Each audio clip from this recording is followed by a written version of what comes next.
Okay, kung nagamit ka Word, i-select na hindi siya sa imo nga most recent apps or most used apps. Okay. So, i-click mo lang yung blue icon, yung may letter W, Word na siya.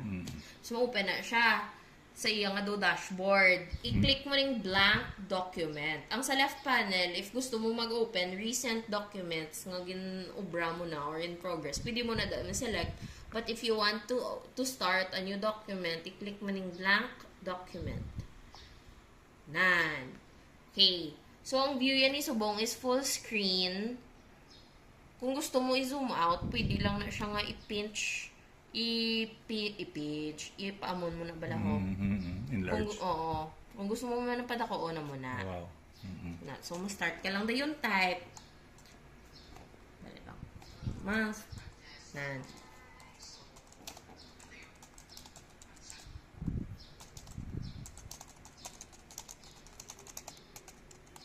Quick brown fox jumps over the lazy dog. Dasi ka na, no? Yes, of course. No, the river. Okay. Man, okay. Amo na siya. And then, save file. You know? And then, din mo siya gusto i-save. Pwede ka kapili kung din mo siya nga location gusto i-save ka to ka sa browse. Okay, para madumdum, para kabalo ka kung din mo ligin save. Ang iyang default nga location is ano siya sa imo Google Drive. Bali ano siya sa cloud, hindi siya sa device. Para kung bisa na ka sa imo phone, mo-open mo ang imo document. Basta may Google Drive ka lang sa imo man phone using the same Google account nga ari day. So if ang back ka sa imo phone naka-open sa Google Drive, ma-access mo da, ma-read mo ang imo document nga himo. So dira mo i-save. So muna siya dira.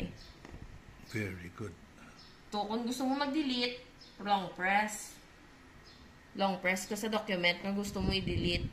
Tapos, 3 dots. Ay, no. Joke. Sorry, hindi ko. Help! Kayagpan. Paano ni gani?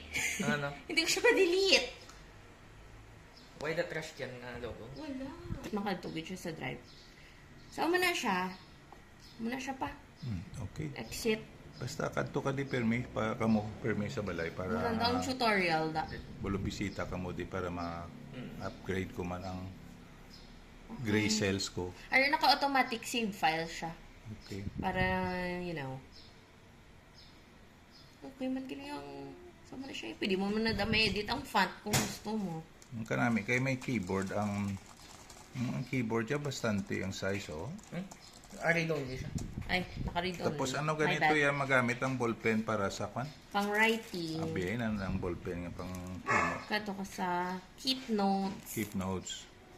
Add new note. Ang blue nga button. Tapos drawing. Use mo ang buli. Isang mga pen. Ang eraser yabi. Ang iyang tip nga rubber.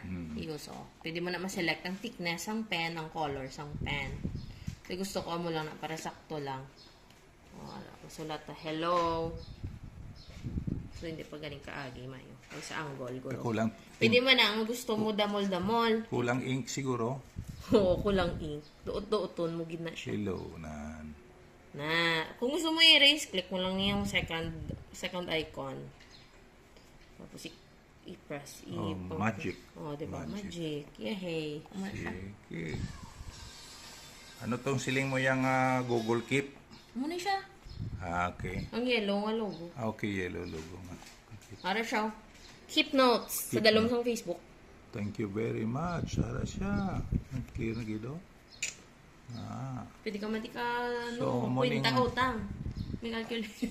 10 inches ni siya nga 10.1. 10.1 inches nga tablet. Upo diya ang iya keyboard, iko diya May mouse pa to. may mouse, may ballpen, may headset, ear, May headset, oo. may Yes, correct. charger pa. And Father's power bank. kag power bank pagid so Father's Day gift ni Jenny kag ni Ninyo. Ako na iyo. Ay, yala na ya. Hallelujah. Thank you very much, kid Inday Jenny. Ito, ako lang. Ito lang. Hey,